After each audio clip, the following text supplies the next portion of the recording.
গেল রামাদান, গেল ঈদ। রামাদানে ভাজা পোড়া আর ঈদে রিচ ফুড খেতে খেতে একদম জিভ ঝালাপালা হয়ে গেছে। আজকে দুদিন ধরে খুব মন চাচ্ছে ভর্তা খাবো।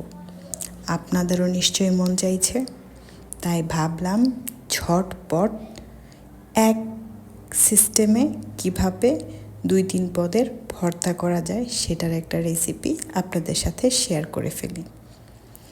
আমরা বাঙালিরা যেখানেই যাই না কেন, যাই খাই না কেন, বেলা শেষে আমাদের ওই ভর্তা না খেলে হয় না।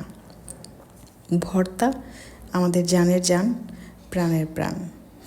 আমি মনে করি না আসলে কথাটা সত্য। আমরা বাঙালিরা যেখানেই যাব, যেভাবেই যাব, খাবার প্লেটে যদি ভর্তা না পাই তাহলে আমাদের মন ভরে না।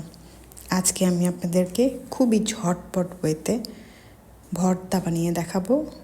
একইভাবে 2 ধরনের ভর্তা, 3 ধরনের ভর্তা, 5 ধরনের ভর্তা, যত ধরনের ভর্তা করতে পারবেন খুব ইজি ট্রিক্সে।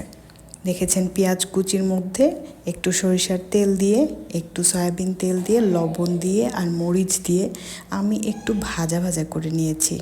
একদম ব্রাউন করা যাবে না, একটু নরম নরম করে রাখতে হবে। এখানে আমি আজকে আলুর ভর্তা বানাবো আর ডিমের ভর্তা বানাবো।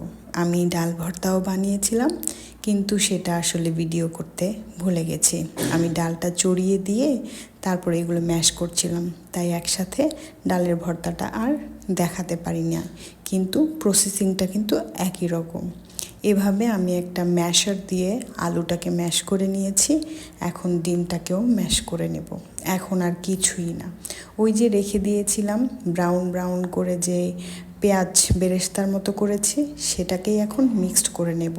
এখানে আছে আপনার একটু সরিষার তেল দিয়ে দিব।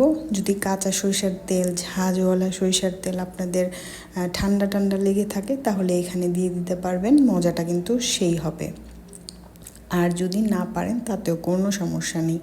এখন ওই একই পেঁয়াজ বেরেস্তা করা, অ্যাকচুয়ালি এটা বেরেস্তা না, একটু নরম নরম করে ব্রাউন করে ভেজে ভেজে নিয়েছি, সেটাকেই দিয়েই এখন আমি 2টা ভর্তাকে একসাথে একইভাবে করে নেব। আমার কাছে আসলে সরিষার তেলটা শেষ হয়ে গিয়েছিল, যাই হালকা পাতলা আছে সেটাকেই আমি দিয়ে দেব, এতেই মজার ত্রুটি থাকবে না।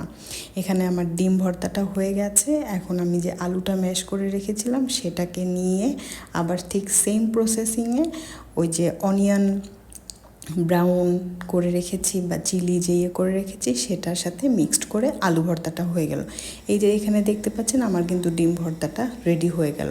আজকে আসলে ওইভাবে রান্নাবান্নাও করতে ইচ্ছা করছে না, ঈদের যে প্যারা গেছে, এখন আমার কোনো কিছুই রান্না করতে ইচ্ছা করছে না, আর খেতে ইচ্ছা করছে ঝাল ঝাল ভর্তা দিয়ে গরম গরম ধোয়া ওঠা ভাত। তাই আজকে একদম আলসেমিপনা করে যেইভাবে চটপট যত দ্রুত সম্ভব ভর্তা বানানো যায় এবং যে কয় পদের ভর্তা বানানো যায় তাই আমি আপনাদেরকে করে দেখাচ্ছি। আমরা বাঙালিরা ভর্তাবিহীন একদম থাকতে পারি না। গল্প করতে করতে আমার 2 পদের ভর্তাই খুব ইজি ওয়েতে আপনাদেরকে দেখিয়ে দিয়েছি। আপনারা যারা আমার মতো হঠাৎ করে ভর্তা খাওয়ার ক্রেভিং উঠে যায়, তারা কিন্তু এই ট্রিক্সে কয়েক পদের ভর্তা খুব ইজি ওয়েতে বানিয়ে ফেলতে পারেন। ঝাল স্বাদ মতো, লবণ স্বাদ মতো, বাকি যা আছে পেঁয়াজটা একটু বেশি করে দিলে ভর্তার টেস্টটা একটু বেশিই আসে। এই যে আমি বানিয়ে ফেলেছি আমার 2 পদের ভর্তা। আমি আরও 1 পদের ভর্তা বানিয়েছিলাম, সেটা দেখাতে ভুলে গেছি। আশা করি গল্প করতে করতে আমার এই ভর্তা ডে আজকে আপনারাও উপভোগ করবেন এবং যখন আপনাদের মন চায় এইভাবে সহজ উপায়ে ভর্তা বানিয়ে খাবেন। খোদা হাফেজ।